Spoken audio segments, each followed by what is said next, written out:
it's Miss Ruiz back for another edition of Between the Bells. Today joined by a very special guest, our head principal, Miss Poe. Hey Miss Poe, how are you today?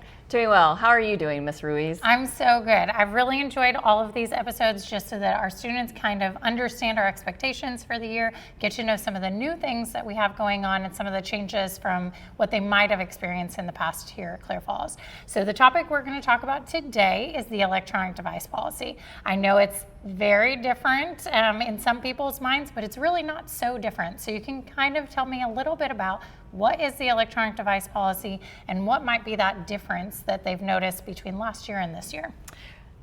Great. So electronic device policy, it was a policy that teachers came together 2 years ago at Clear Falls High School and really wanted to tackle the issue in the classroom with distractions with student electronic devices. And so from that came Clear Falls High School electronic device policy. And for 2 years, the expectation is that students will put away their electronic devices during instructional time, except when teachers say, hey, it's okay to take this out. Well, over the summer, state law was passed that in its final version landed with there are no personal telecommunication devices for the entire school day. And so the differences that we'll see at Clear Falls this year is the electronic devices can no longer be on a student's person. It needs to be in a backpack or a purse.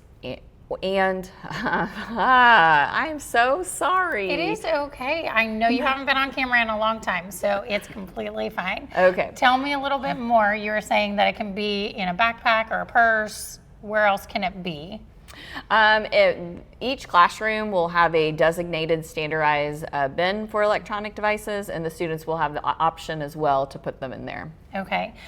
So give me the details on this. What's in play, or I guess I should say, what is out of play? What can't we have? I like the way you said that. Yes, because a lot of things are out of play now.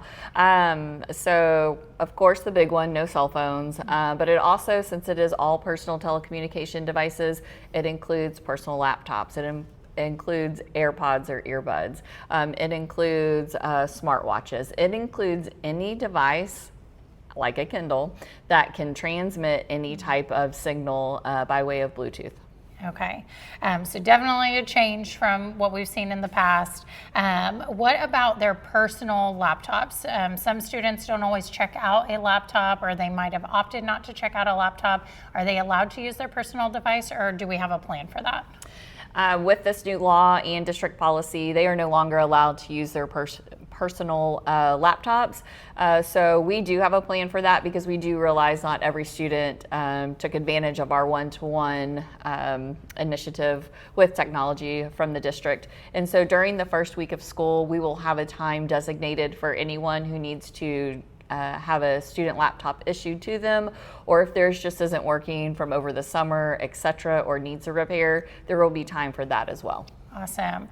Can you kind of walk me through what my day will look like now that this new law is in effect and with our electronic device policy? Sure.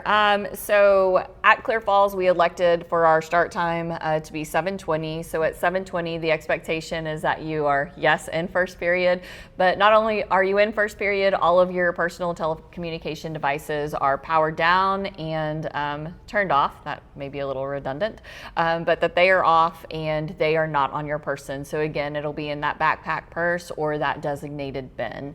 And then as you move throughout the entirety of your day, those personal telecommunication devices do remain in the off position and off your person. Now, if you are someone who doesn't bring a backpack or a purse or anything of that nature to campus, then the expectation is that you are putting it in that designated spot, and then when you retrieve it and you have to go class to class, it goes immediately back in there. At 2:35, when that final bell rings, then you will be able to power up and have access to all of your personal telecommunication devices. Awesome. Sorry. No, you're okay. I was really wondering, obviously we know our Knights are great and they're going to follow our circle words and be responsible with their technology, and they're going to follow the rules, but can you tell me what would happen if they choose not to follow the EDP? Yes, and it's a standard response across the district, and so the expectation is one that they are following it. And like you, I do have faith in our knights that they are going to have the courage and their respect and the integrity to be good citizens and be loyal to what it means to be a knight.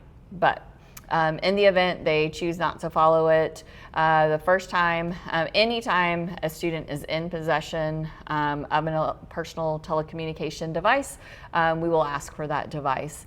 We pick it up, we label it, and students do get their devices back regardless of the infraction level each time they are taken up at the end of the day. So they will always go home with the device.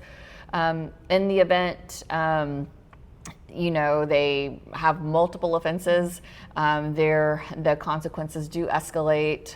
It starts with days of ISS and then multiple days of ISS.